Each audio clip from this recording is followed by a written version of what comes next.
This video shows how to complete a suspension job on a 2006 Nissan Altima. We'll install shocks in the rear, but in the front, we're going to install these Duralast loaded strut assemblies for a faster install and better ride control. Now you can do this job at home with hand tools. These are the tools you'll need for the job.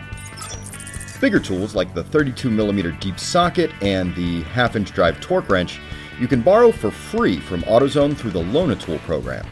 You'll also need a good hydraulic jack, some jack stands, and wheel chocks. Make sure the car is in park with the parking brake on before starting. Get started, break the lug nuts, then jack up the vehicle from a secure point and set it on jack stands. Now, remove the lug nuts and the wheel.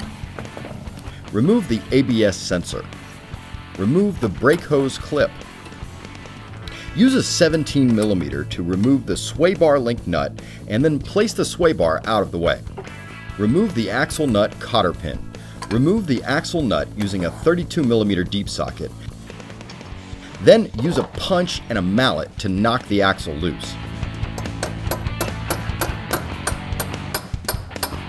Use a 17mm and a 19mm to remove the two lower strut mount nuts and then knock these through with a punch and mallet.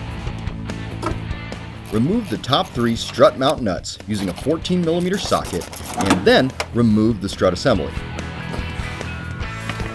Before installing the new strut assembly, make sure the strut mount is properly lined up. Install the new strut assembly and tighten the top 3 strut mount nuts. Insert the knuckle into the lower strut assembly and install the lower strut bolts and nuts, then tighten.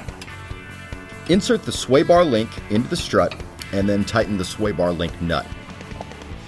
Insert the brake hose clip. Connect the ABS sensor into the strut mount brackets. Torque the axle nut between 174 and 230 foot-pounds and then insert the cotter pin. Install the wheel. Tighten the lug nuts, then jack up the car, remove the jack stand, then lower the car until the wheel is just touching, and then torque the lug nuts to 80 foot-pounds.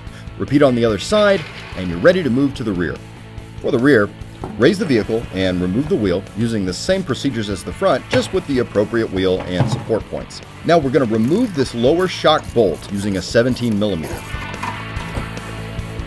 Remove the 2 shock mount nuts using a 12mm and compress the shock assembly to remove it from the vehicle. Once the shock is out, you're going to disassemble the shock mount assembly using a 14mm and an adjustable wrench. Start by removing the top nut. Now you'll need to install the shock mount on the new shock. Look for the instructions to get the proper stacking, and when you're done, tighten the top shock mount nut. Then install the shock assembly into the vehicle and tighten the top 2 shock mounting nuts. Install the lower shock bolt and tighten. Install the wheel. Tighten the lug nuts, then jack up the car to remove the jack stand, then lower the car till the wheel is just touching, and then torque the lug nuts to 80 foot-pounds. Repeat on the other side, and you're done. We recommend going for a test drive, getting an alignment check, and enjoying your new suspension.